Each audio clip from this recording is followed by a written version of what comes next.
Hello guys, welcome back my channel Puja De. কেমন আছো তোমরা? আই হোপ কি তোমরা খুবই ভালো আছো, আর আমিও খুবই ভালো আছি।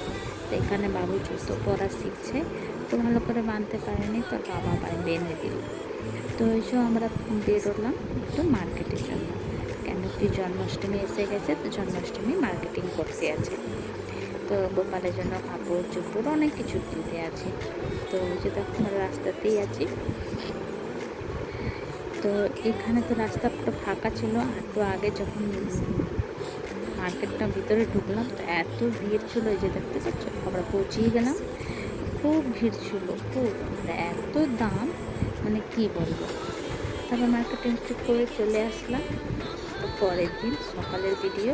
তো এই যে ঘর দুয়ার পরিষ্কার করে চান টান করে রেডি হয়ে গেছি।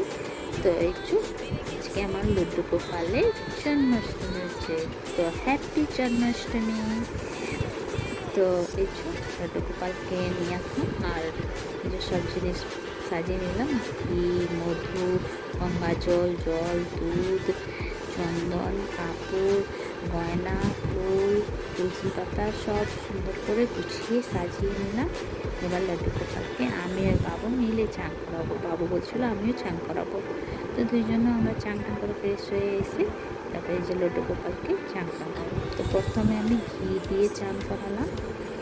তো এই যে ঘি দিয়ে পুরো ডলে ভালো করে, তারপরে দিলাম মধু। তো বাবুটা বললো মামা আমি মধু দেবো, তো ওই দিচ্ছিলো, তো দেখো ওই যে মধু দিল। তো মধু দিয়ে ভালো করে ডলে সুন্দর করে চান করালাম। তারপর উপরে দিয়ে দুধ দিল, দুধ দিয়ে একটু ডললাম। তারপরে যে জল, তারপরে যে একটু গঙ্গা জল ভালো করে চান করে নিল। এবার ফুল দেব। ফুলটা তো ছিটাতে বলছিলাম, তো বুঝতে পারছিলাম না, আমি এই যে দেখিয়ে দিচ্ছিলাম এইভাবে ছিটা।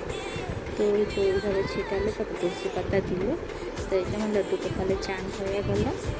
তো চলো লড্ডু গোপালকে একটু রেডি করি, তোমাদেরকে দেখাচ্ছি। দেখো কত কিউট লাগছে আমার লড্ডু গোপাল। এই যে আমার লড্ডু গোপাল রেডি হয়ে গেছে। তো এই যে দেখো, তো একটু ভোগ দিয়ে দিলাম, দুধ দিলাম, ভোগ চলিয়ে দিলাম। তারপরে এখানে চলে গেলাম বাবুর জন্য একটু খাবার বানাতে। এখানে কি আমি আর ও তো উপাস আছি, বাবু তো উপাস নেই, তো বাবুর জন্য একটু পাতলা করে আলুর ঝোল আর লুচি খাবে, তো বানিয়ে দিলাম। তারপরে চলে গেলাম এই যে আসন ডেকোরেট করতে। তো এই যে আসন ডেকোরেট করছি। তারপরে একটু আলপনা বানাবো। তো কাজে তাড়াতাড়ি হবার মধ্যে যেমনি তেমনি একটু আলপনা বানালাম। দুনিয়া ভরের কাজ একা সামলানো। এরপরে আমি ভোগ বানাতে যাব। তো দেখো ভোগের মধ্যে আমি বানাচ্ছি যে আটা সাচ্ছি, লুচি বানাবো, তারপরে বানাবো পুয়া। তো এই যে দেখো পুয়া বানাচ্ছি। তারপরে আমি বানাবো সিঙ্গারার আটা হালুয়া। তো এই আমার হালুয়া দিয়ে হয়ে গেছে। তারপরে পায়েস, এই আমার পায়েস হয়ে গেছে। তো চলো আমার পুয়া সব রেডি।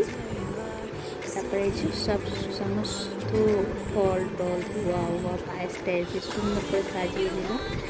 দই, মিষ্টি, লস্যি, ফ্রুটি সব সাজিয়ে দিলাম, মিস্ত্রি অনেক কিছু ছিল। সাজিয়ে টাজিয়ে এই যে লড্ডু গোপালকে একটু সাইডে বসালাম, কেন তো আবার একটু তৈরি করতে আছে। তো এই যে দেখো আমার ডেকোরেটটা কেমন লাগছে। তো আমার এই জন্মাষ্টমী করিব 20 থেকে 22 বছর হয়ে গেল করতে। তো এই যে দেখো এখানে লাড্ডু, বরফি সব কিছু আছে, ফল টল যত লড্ডু গোপালের পছন্দ সব আছে। বাস তালের বড়া বানাতে পাইনি, কেন কি তাল পাইনি, তাই জন্য। তো এই যে রাত্রিরে ডেকোরেটটা আমার রাত্রিরেও সাজিয়ে দিলাম লড্ডু গোপালকে। তো চলো রাত্রির 12টার সময় পুজো হবে। তো তোমাদেরকে ভিডিওটা কেমন লাগলো, ভালো লাগলে প্লিজ লাইক শেয়ার কমেন্ট করে দিও, সাবস্ক্রাইব করে দিও। আবার নতুন ভিডিওর সঙ্গে দেখা হবে। তো তোমরা সবাই ভালো থেকো, সুস্থ থাকো। তো দেখো আমার লড্ডু গোপাল কেমন লাগছে কমেন্ট করে জানিও। তো এই যে একটা লড্ডু গোপালের জন্য গোলাপ নিয়ে এসেছিলো বাবা, এই যে দেখো। Okay bye, tata.